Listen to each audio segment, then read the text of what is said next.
Gibbons goes, I can give you a half ride. And I was looking at him going, you what? I was coming from a poor farming family. We had no money. And he's going, I'll give you a half ride. For a year straight, I got to train with Dave Schultz. And I taught every student, which is crazy. It was an old schoolhouse, 3 stories.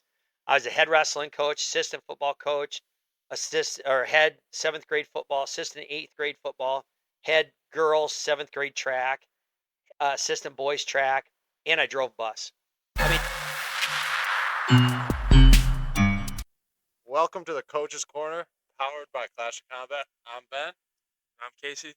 Today we have Dave Malecek, head coach of UWL wrestling team with us. How you doing today? I'm doing good. Excited to be on it. Am I your first guest? Yeah. Holy smokes, this is big. This is big. I've been thinking about this a little bit, and I'm definitely excited to be on you guys' show. Oh, Yeah, I am. That's from the heart, man. I'm ready. Coming off of a big win at the Pete Wilson. How does it feel? Well, you should ask the guy sitting next to you. It came down to the end. We were at the Pete Wilson invite, the 82nd annual Pete Wilson, which is at Wheaton College, and 34 teams, I believe, were there.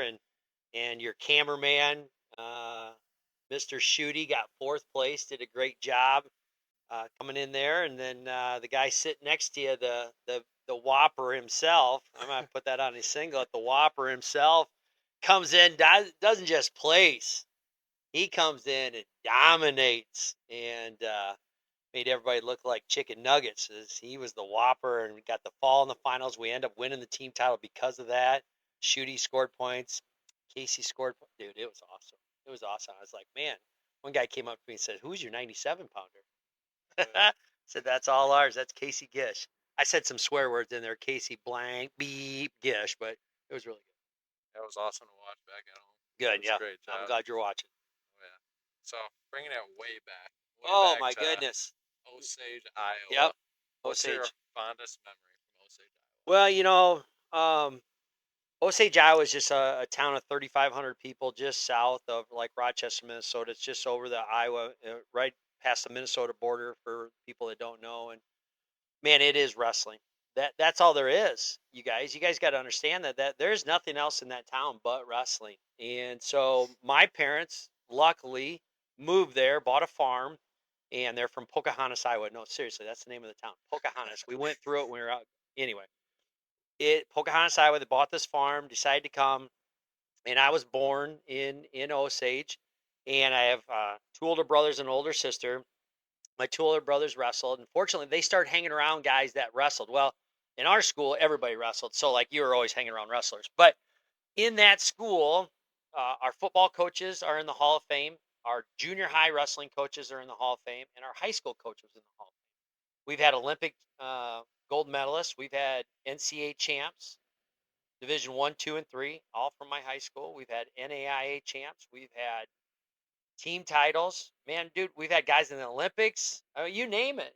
That's just what you did in Osage. So come back, Ben and Kasey. You guys asked me about my beginnings, man. I can't tell you how blessed I was to live in the great town of Osage. Now, we didn't wrestle like you guys and your AWA guys. We didn't have that back in the day. We had the Osage Little Green Devils, and we're the Green Devils, which doesn't make a whole lot of sense when you think about it. Devils aren't green; they're red, but we're the Green Devils. But we had a Little Devils wrestling club, and it wasn't even a club. You practiced 4 Thursdays, and then you wrestled in the Osage tournament. That was it. I wrestled 9 matches every year from 3rd grade all the way through 6th grade. That's all you got to do. Now, you guys got to remember, too, back in the day, that was a pretty big deal. There wasn't tournaments all the time, and entry fees were like $5, and got a pretty cool trophy and a wall chart, and won some tournaments back in Osage. But the original question was, what's my fondest memory? Well, I'm kind of sharing that with you. It's wrestling around all these guys that everybody wrestled, and everybody, the whole town was involved. Everybody you knew wrestled. And I honestly, this isn't even a lie. I really didn't even know we had a basketball team. I didn't even know. Like some of my, which is crazy. I was like, I wonder what everybody else does on like Tuesday nights. Well, I guess there was basketball games on Tuesday. I didn't know that. But growing up, like that just wasn't even thought of doing that. My fondest memory is being at a school in a community where wrestling was number one. Like that's like you didn't walk up and go, "Oh, hey, what you're a football guy, or hey, you're a volleyball player or trackster.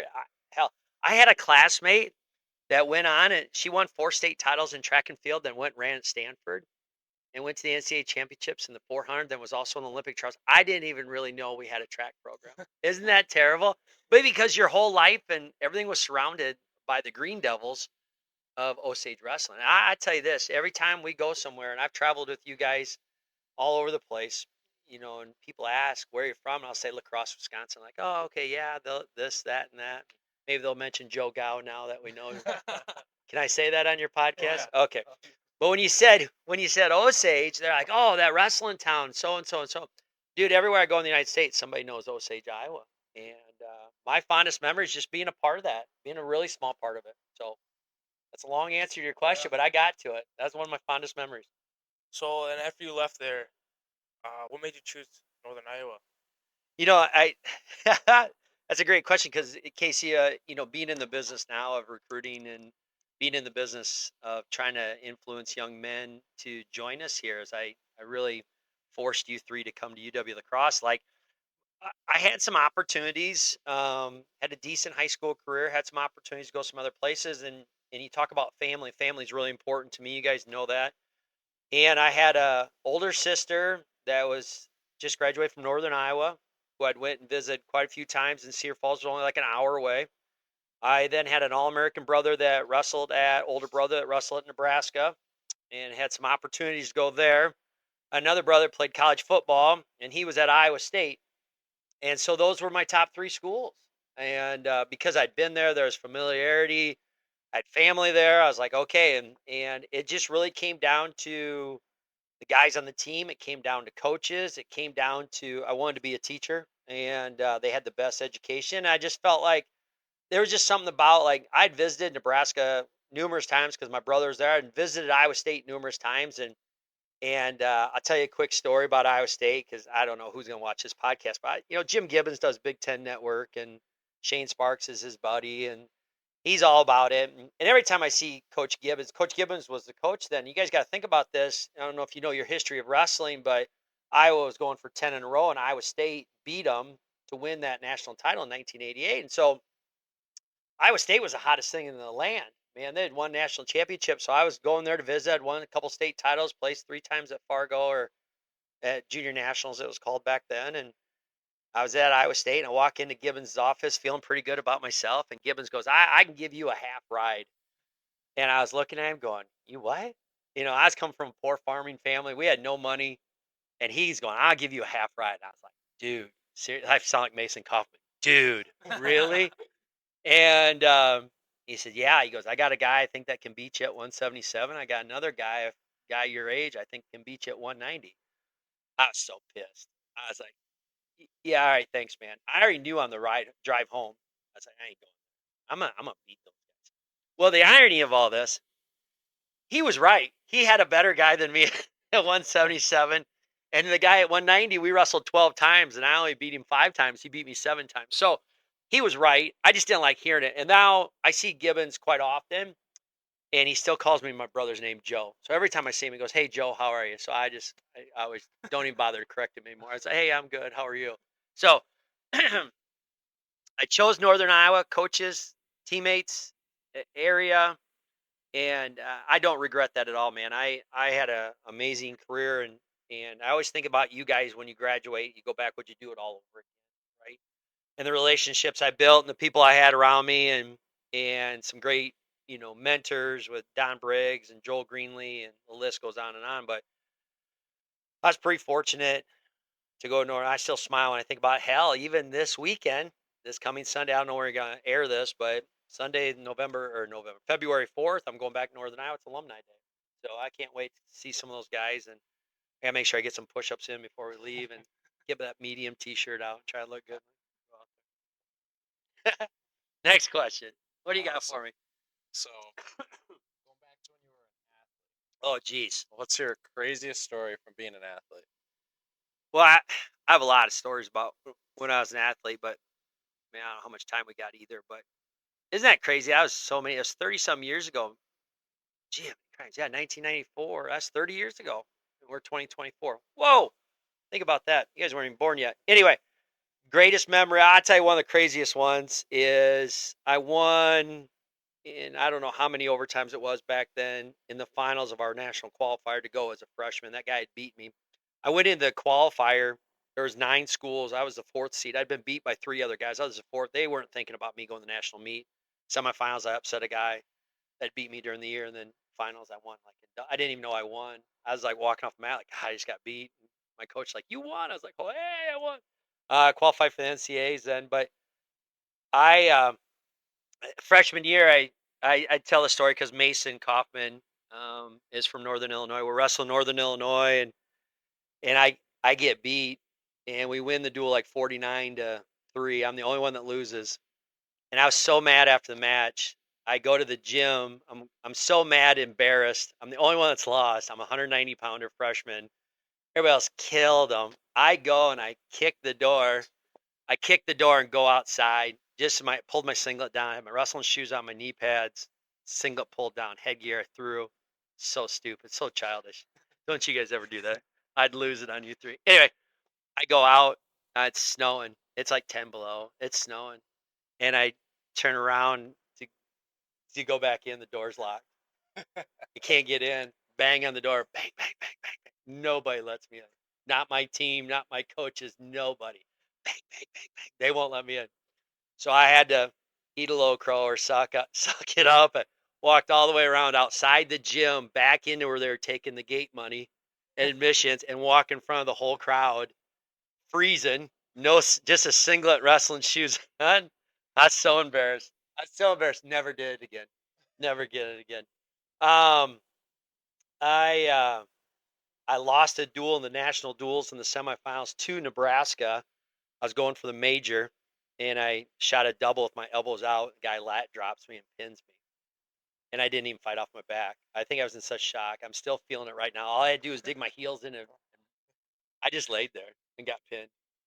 And Jim Miller, who was the assistant coach and now was the head coach at Wartburg, and he picked me up by the back of the singlet. And I can imagine I was 90-pounder, 5'11", same height I am now, 190 pounds. I'd like to think I had a little more muscle back then. He grabbed me and like twisted my singlet and picked it up, and my feet were barely touching the ground. He was so mad, and he drugged me off there, and he said, "That'll never happen again." He said some other choice words to me, and I think, man, I'm scared of that dude. And come to find out, 10 years later, I'm his assistant coach. I get to work with him every day, and he didn't ever brought it up. I never brought it up because he still scares me to this day. Crazy stories. I just think, I need to tell this part of the story. I don't know how good I had it at UNI. I had great assistant coaches. Joel Greenlee was amazing. Now the head coach at Ohio University, who at the time was training the whole time and was third on the ladder behind Bruce Baumgartner and Tom Erickson, 2 of the best guys in the world. And Joel's training with me every day and just tortured me. Oh my God, he would torture me. My neck and shoulders still hurt because of him. So that was a little crazy. But then the other part too, I think about, we brought in Tim Krieger as an assistant coach. Tim was a first ever 4 times he was the number 1 seed at Division Ones, and he got first twice, second once, and fifth. And that was my workout guy. And a quick story about him, as crazy as we were practicing, he's torturing me. He's a 150-pounder. He just torture you. I've never been beat up so bad by a guy. So physical, so mean. He broke my nose, blood everywhere. And he's like, "Where are you going?" I go to the training room. My nose is like pointing to the side, blood everywhere. He goes, "Get back in here. You're fine." I said, "No, I got to get this thing fixed." So they go in the training room. They straighten it a little bit. I left practice. This is at the end of practice. He puts a note on my locker. So I get cleaned up. I had to go see the doc. I get a note on my locker. It says, "Your nose is a long ways from your heart. See you at 6 a.m." I'm like, holy shit, this guy's crazy. So I got to train with him, which was awesome, which was hell. One time he put me on a bike and my legs cramped so bad. It was for an hour worth of sprints on the bike, and I cramped and fell off, and he helped me back onto the bike so I could finish the workout. And that's the kind of coach he was. So I don't know if that's a great memory or terrible memory, but I also think the other part, Dave Schultz, came in, got to know Coach Briggs, and they did a trade off. He'd come coach us my senior year, and then he would train with us. And for a year straight, I got to train with Dave Schultz, and that was 1994. And I've never felt something like that in my life. I can't even explain it to you guys what it felt like to have Dave Schultz. I mean, he choked me out one time. I saw stars and heard a waterfall.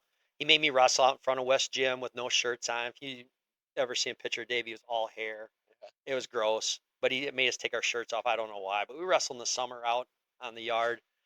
He tortured me so bad. I was a 190 pounder, and I thought I was pretty good, and Dave was 163 pounder. I've never, and he was so far ahead technically that I can't even begin to tell you guys. Like I know there's a lot of great technicians in the United States right now. There's never been anybody like Dave. Not even close. I would put him up against anybody, and that's just coming from me, right? Maybe I'm a little biased, but the things he taught me and things he could show me, and the things he could do, and he was a little quirky but my God, he helped me more than anything. I placed fourth that year. I mean, all my coaches helped me, but that guy took me to a totally different level, and he totally believed in me the whole time. And that was the other thing I was telling Krieger the other day, just having that blind faith and totally believing in somebody. So anyway, I could ramble for days, but man, I got to give a shout out to those guys. Those guys all helped me. I had amazing people. Sure, for sure. That's awesome. That's awesome. So I heard you got in a few bar fights back in the Well, day. yeah, I knew you were going to ask this question, so I kind of laugh about it. And I don't blame myself. I blame the people I hung around. Like, dude, they had some mouths on them, and I had buddies that would pick them, and then we kind of laugh. I'm more of a lover, not a fighter, but I had to hold my own a couple times, and I didn't win. Dude, I got my butt kicked so bad one time, like it was ugly. I deserved it, right? But here's the other thing. I probably should have thought about this a little bit, Kasey and Schutte and Ben. I'm 0 and 57 in fights. 0 and 57. I'm still looking for that first victory because I had two older brothers, and even my sister beat me a couple times. So, like, I've never won in a fight ever. And then I got rocked pretty good a couple times at UNI, but it was always my fault. But you know, there. I mean, I don't know. Like, yeah, we had some fun, but I it was more protecting more than anything. I don't know where I'm going with this, but dude, I got beat up. Yeah, I got beat up by my brothers a lot. So let's go to the next question. Well, we're talking about fights. Put your back against the wall. That's why I always tell you guys. Just put your back against the wall. Kasey, what's up? So after college, when you start coaching, what led you to lacrosse? Yeah, so that's I started out as a high school coach. I thought that's exactly what I wanted to do at the time. I wanted to take that first job right away, and looking back, I mean, it wasn't the wrong route. Maybe it wasn't the right route, but it wasn't wrong. I went out to Northwest Iowa in a small town called Aurelia, Iowa, and the whole town itself has 1,000 people. And I taught K through 12 PE. Um, every student in the school I taught, every student, which is crazy. It was an old schoolhouse, 3 stories.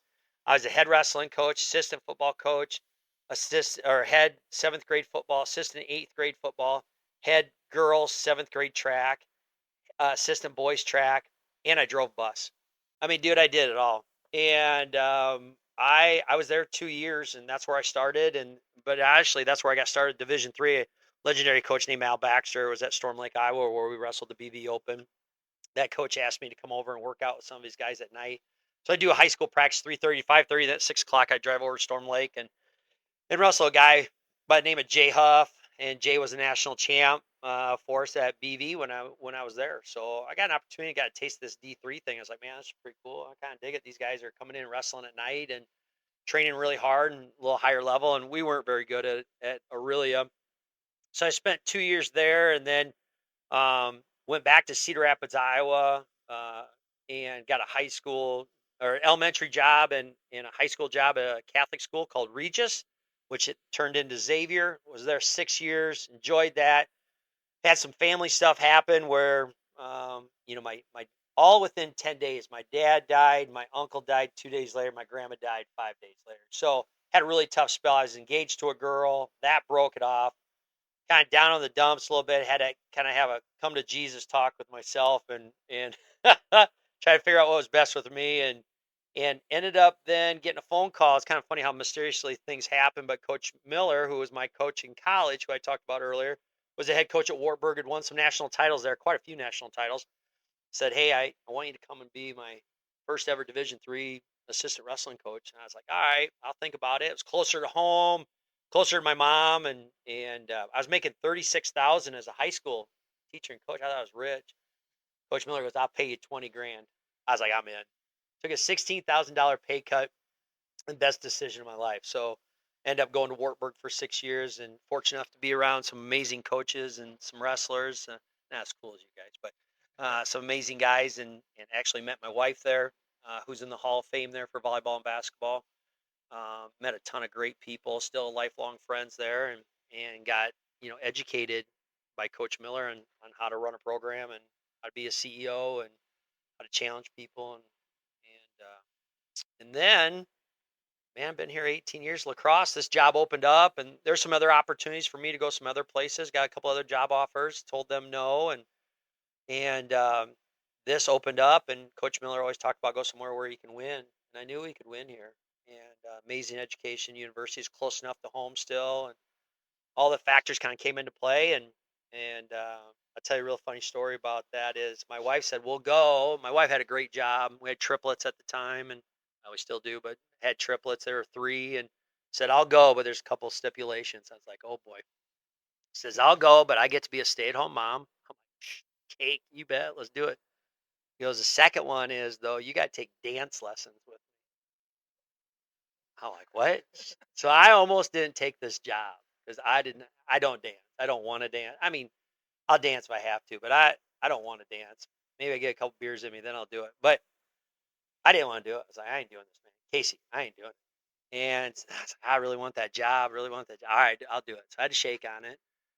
And sure enough, we moved here first month here every Wednesday night for 6 weeks in a row. We went to the YMCA from 8 till 9 p.m. and had dance lessons. And so we danced and actually had a great time with it. I don't remember any of the steps. I don't remember any how to do it anymore, but that was part of the stipulations. I don't think I've ever told anybody that story, so I'm glad I could tell BK, be the first one on BK to tell that story. Well, at least you got Beto now to teach you some. Yeah, Barbados Day. I should. He never asked me to be a guest speaker. I could have done that. So anyway, that's where we're at now, man. 18 years here at UWL.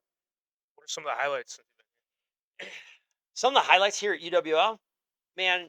I think it goes back even some of those highlights at Aurelia, some of the highlights at Regis Xavier.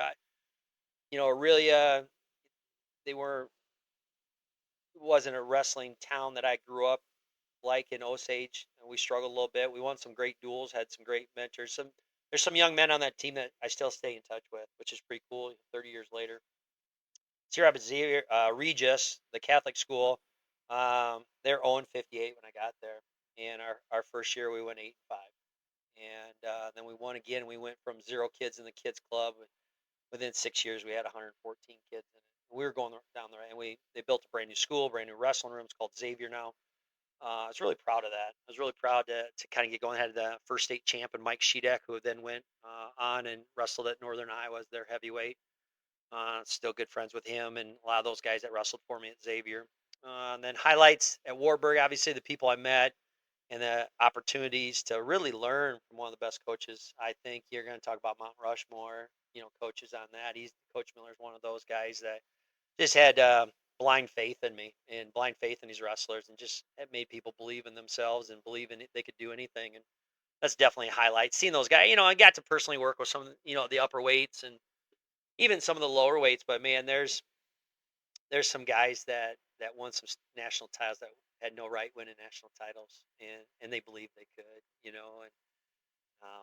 man, there's some good highlights there. And then, man, 18 years here. This podcast would go on for hours. I could tell you about millions of things from just you three sitting here too. Things you guys have done that I'm proud of. I'm proud of every guy that's wrestled for me all 4 years has graduated. That's always fun to see them walk across the stage, getting the diploma. Proud of the guys that are out there married now and have kids, becoming fathers.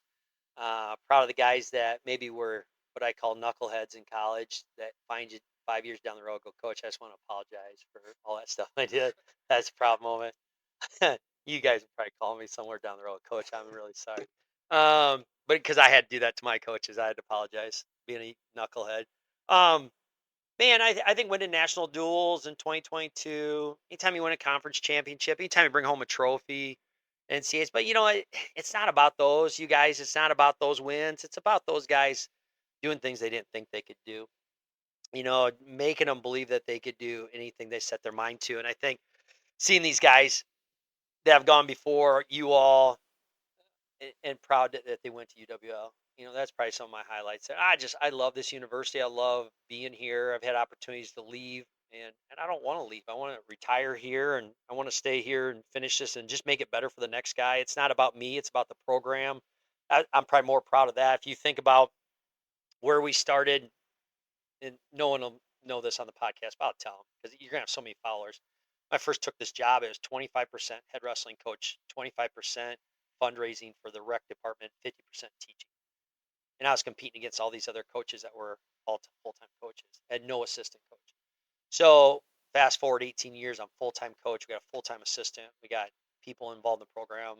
New wrestling room on the way. There's so many positives, you guys. It's unbelievable. They used to never even have uniforms. They had singlets, but they didn't have warm-up tops and bottoms.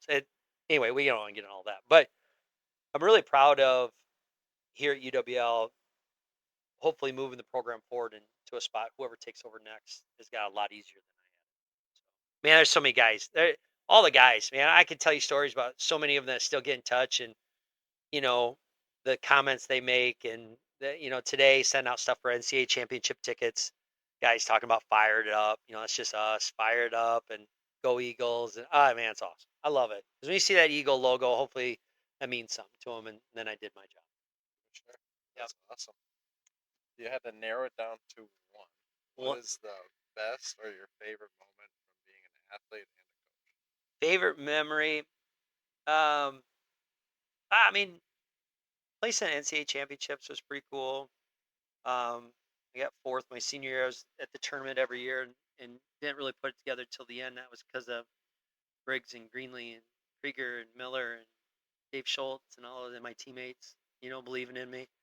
That was pretty cool. I think Wrestling Olympic Trials was kind of a highlight. It was in the final, I don't know what they call it now, the final X, not the final X, but the Olympic Trials in Spokane, Washington was pretty cool. It was on an elevated stage and this huge arena and got a chance to wrestle in that.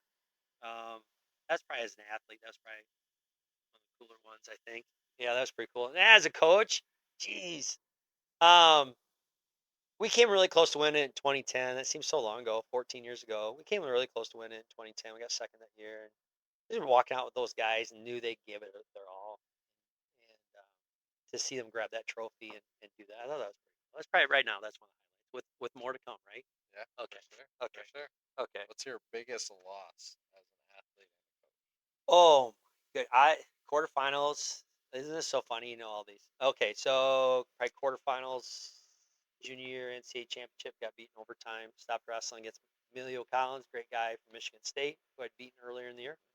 And then on the backside, I got beat by a kid from Pitt, who I'd beaten the year before at NCAA championship. That one just stung. That was my junior year. I was ranked 6 or seed 6 and didn't place. My sophomore year in Oklahoma City. Um, I took a loss in the quarters as well to a Navy kid who I crushed. I shouldn't say it like that. Who I beat, and then I got beat on the backside by somebody too to place. So I was in the blood round twice and didn't place. Yeah, those are hard. Those are really hard to not get what you want. So yeah, it still stings all these years later. So how did your Malecek team camp start? That's a great question. So, geez, this podcast is gonna be long. Um, so I was doing a camp my first year here at UWL. I'll give you the really short story. I was doing camp, and this guy asked me to come to do a wrestling camp in the Dells at a high school. I can't remember what high school it was. So I go do this camp. There's 12 kids there. Kids don't want to be there. I was just full of coffee. I was ready to go. I run this session. This old guy sits in the corner, watches the whole session. And at the end, he comes up and introduces himself. Says, "Hey, I want to introduce you to somebody. I think you could bring camps to water parks." And I said, "I don't really have time." He goes, "Hey, I just want to buy you a beer," which always suckers me in. Okay, I'll do it. All right, let's have a beer. So I go have a beer with this guy, and he introduced me to the owner, Mike Kawczynski of Chula Vista Resorts. And he says, "Hey, man, we think we can do something big here. We need numbers at Chula, and why don't you come do a wrestling camp here?" So we go. I go home, tell my wife about it, and we say, "All right, we'll come visit." So we come visit Chula Vista. They show us around the rooms. They show us the arena and everything. And so we start talking about it. And he goes, "Hey, I want you to do it next summer." I was like, "Oh, geez, I don't know." So we talk about it. And the first year we had 110 kids, and it was unorganized. We didn't know what we were doing.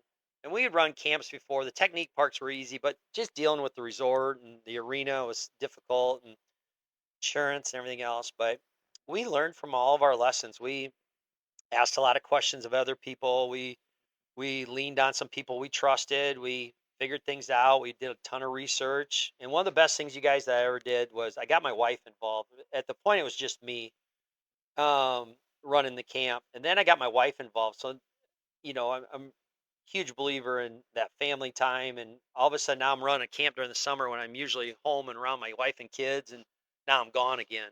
And so I got her involved, and you guys know my wife a little bit, but you'll know her that she's very organized, she's very direct, she's just amazing at putting her mind to something and accomplishing a goal. It's what made her a great athlete, makes her a great person, makes her a great mom. She has an amazing mind.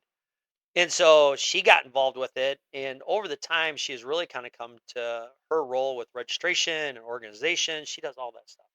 So fast forward 15 years later, we 1,500 kids and 60 teams and a wait list. And we've run a great camp. And they said at the very beginning, hey, you need a name for your camp. I'm like, I'm not real creative. And so I'm like, well, let's just call it Malecek Team Camp, Malecek Camp. And it's stuck.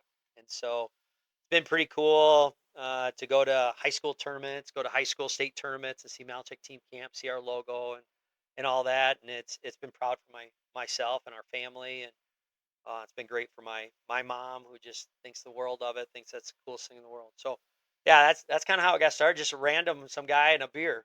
How many stories could you tell like that, Kasey? Just you know, offer me a beer. I'll yeah, we can do something. So you have another something you came up with, Mondays with Malecek. Yeah. Okay, so yeah, we thought, okay, let's do something on social media, and back then, um, the assistant at the time was Ross Needham, and we got talking. I said I need kind of a co-host. I can't remember the exact details of it, but we did a video just kind of like this, no graphics, no intro, no nothing. Microphone was we didn't even have a microphone. We were just talking into this little camera. And one of our alums, Chase Steiner's, him and his dad are in production. They do it for the Badgers and everything out of Madison, and Jim emails me. I'll never forget this. Emails me, says that was embarrassing. Don't put that on social media. I'm sending you a camera, a microphone, and an intro. We'll take care of you. So I was like, yeah, sure you are. Right? Like, I'm like, okay, was it really that bad? It must have been. So I ain't kidding you. A week later, sends us $700 camera, a $300 mic, and this intro. Says, what do you think? And it was spot on.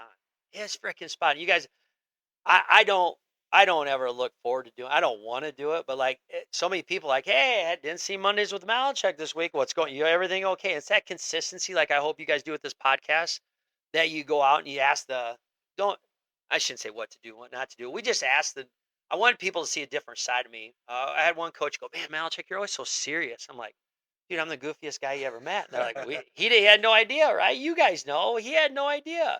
So I was like, God, people, I don't want that perception. I'm just this boring, straight laced guy with no sense of humor, dude. I sometimes think I'm kind of funny. But anyway, that's kind of how it started. And then like people like, hey, I want to be on the show. I want to be on the show. I've only had one person turn me down and say they didn't want to be on the show. My brother Joe. I ain't doing that. I had my other brother, my sister aunt, they're all gung ho. They did great. We did them last year. Oh, we did them this fall. They were great. My brother Joe, oh hell no. He ain't doing it. Come on, man. So that's how it started. And then like you get people on. We've had Shane Sparks, Jason Bryant. We've had athletes, parents, alums. We've had doctors. We've had lawyers. We've had everybody on that show. And we've done funny things. Like we'll just like, what's the quirkiest thing we can do? Well, one time we went out back and it was middle of February. We just took our shirts off and filmed from, like the chest up, just to like get people's attention. Like, why don't they have shirts on? One time I stood on a box just so I was taller than Ross when he's interviewing. Just little things, just to catch people's attention. And we always keep it under 7 minutes because people won't watch it if it's more than 7 minutes, which is going to be longer than this podcast. And then the other part too is like ask them things that so they get to know you a little bit. Don't how many wins do you have? How many losses do you have? Like trying to ask people questions. Like I got Leo Draveling on this afternoon. I got all kinds of questions because mom and dad both went to Whitewater, so don't think I'm not going to run with that one today. But yeah, that's how Mondays with Malecek started. That's how it started. Yep. Awesome. And then, what is your Mount Rushmore of coaches? Well, I think because of the hair, obviously Kale is on there. Kasey, you got to go Kale and Kasey. You have to. right? And I grew up with Gable, so you either hate Gable or love Gable, and I love Gable. I love Gable beer. I love everything about it. So Gable. So there's three. I think a guy you gotta give serious contention to now. Well, John Smith's your fourth, and there's five, right, on Mount Rushmore. I think there's five. Well, we're gonna go five, and then you gotta throw Bill Zadek on. Look what Bill's done for USA Wrestling. Think about it, they're the best in the world, and that's all because of Bill Zadek. There's nobody else. And so I think you gotta go Bills. Yeah, Kale and Kasey. I mean, dude, there's some great coaches. Some great coaches. Okay. And what would you ask the next coach we're gonna have on? Oh, that's yeah. I've seen this on somewhere. That's really a great question. Like one funny story. Like funny stories. Like I think the biggest thing with college wrestling is that as coaches, we all got stories. Man. I mean, I could go days on end. You guys ever ride in the van with me? Shooty didn't want to ride in the cool van either, did you, Kasey? On the way to Weiler and I talked the whole way, like just telling stories. I want to relive those stories of guys that came before you. I think you got to ask that next coach that comes on, like tell funny stories of things that happen, like whatever it is, because those are the ones they're going to remember. They're going to remember that, and you got to enjoy wrestling. And the more stories we tell, that's what we need. I mean, I could sit for hours and listen to Jim Miller tell stories, Coach Gable tell, Royce Alger tell stories, like back when I was in my day, right? You guys got to have storytellers. I encourage you and that next coach to tell as many stories as possible. All right, well, that's all we got today. So appreciate your time. Yeah, you bet. Thanks for having me on. Go Eagles. Fired up.